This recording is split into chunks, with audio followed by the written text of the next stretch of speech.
Remember, you can vote in the primary and your friends can too, and it's really important that we show up and let the establishment Democrats of this state and the establishment Republicans know that we want democracy in New Hampshire. Because we're not going to get the housing we need, we're not going to get the solutions to the opioid crisis we need, we're not going to get the solutions to the environmental crisis until we have a paid legislature that takes their jobs as a serious occupation and not just a hobby to do when you are retired.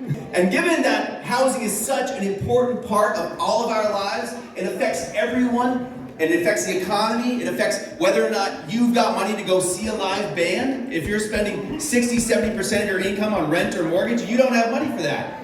It's killing the local economy, and we need to make sure that we hold our politicians accountable, okay? We've got to hold them accountable, or else they're not going to listen. And how do we hold them accountable? Show up at the ballot box September 10th, okay?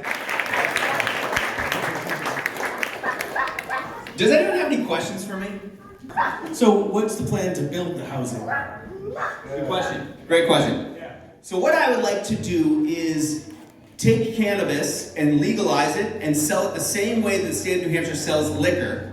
Okay, and take all the profit, it would probably be $200 to $300 million, and put it into housing through the New Hampshire Housing Authority. And also, I want to take that money and boost our apprenticeship and our vocational schools, and to have the people in those schools, the students, literally building tiny homes for homeless people. While we have homeless people that need help, and we have a housing crisis and an opioid crisis, and our legislature simply does not reflect the working class, and that is what I'm going to change as governor.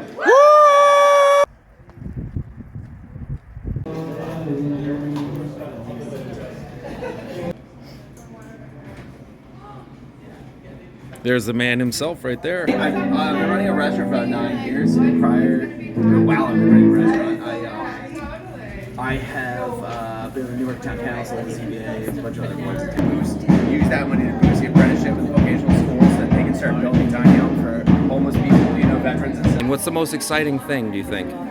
Housing.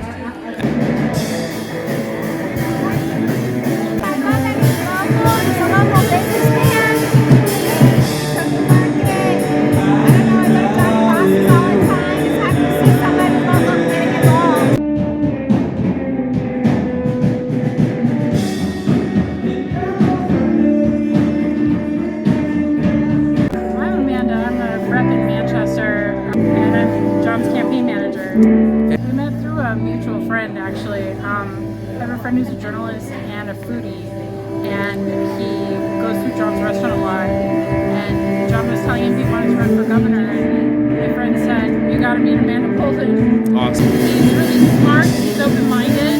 He wants to hear all perspectives and kind of come up with a solution that works for the most people possible. He actually has, I think, a lot of the attributes that drew people to Trump without being an asshole. Yeah. Our current political climate, being authentic, being relatable, and being honest with people, he's not full of this.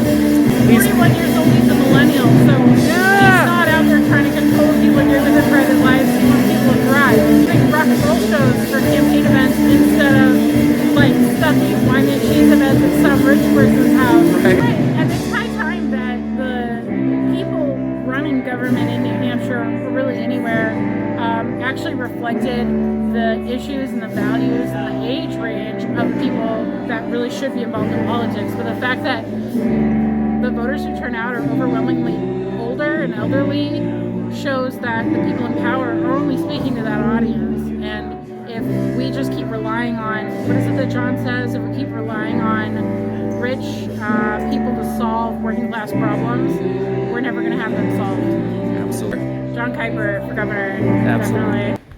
I realized after serving on the Newmarket Town Council that I really wanted to change the way New Hampshire operated and change the systems of government, modernize our systems. And when you look at New Hampshire and you look at the states around us, Maine, Vermont, Massachusetts, why are we always different?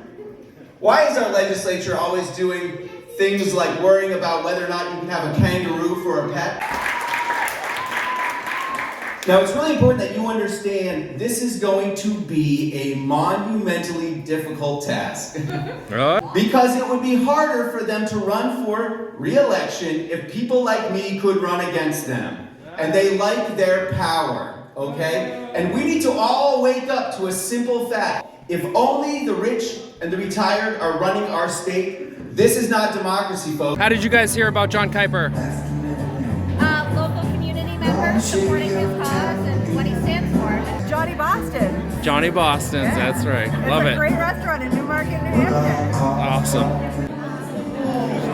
I love that he cares about people that are less fortunate, especially the homeless. We need a governor that thinks in those terms. Absolutely. So September 10th is the date that I'd love for you to put in your phone right now, or have your significant other put in their phone. Ask for a Democratic ballot, because I'm running as a Democrat in New Hampshire. And this is why what I'm doing is actually possible, okay? Because New Hampshire votes for the presidential primary in January, when we vote for the governor's primary in September, nobody shows up. So this year, if everyone shows up and you get all of your friends, I only need, it's a three-way race, okay? I only need like maybe 50,000 votes. That is not a lot of votes, ladies and gentlemen. There are 70,000 registered Democrats in Rockingham County alone, okay? Here's the thing, you don't have to be a Democrat to vote in the Democratic primary in New Hampshire. You can be an unaffiliated independent voter. And if you see any of the other candidates running for governor, I ask you to do two things. One, ask them if they agree that we should pay the reps, and two, ask them what their housing plan is, okay? Because I think if you go on the website to the Democrats or the Republicans running for governor, you will find what I found, which is not a lot.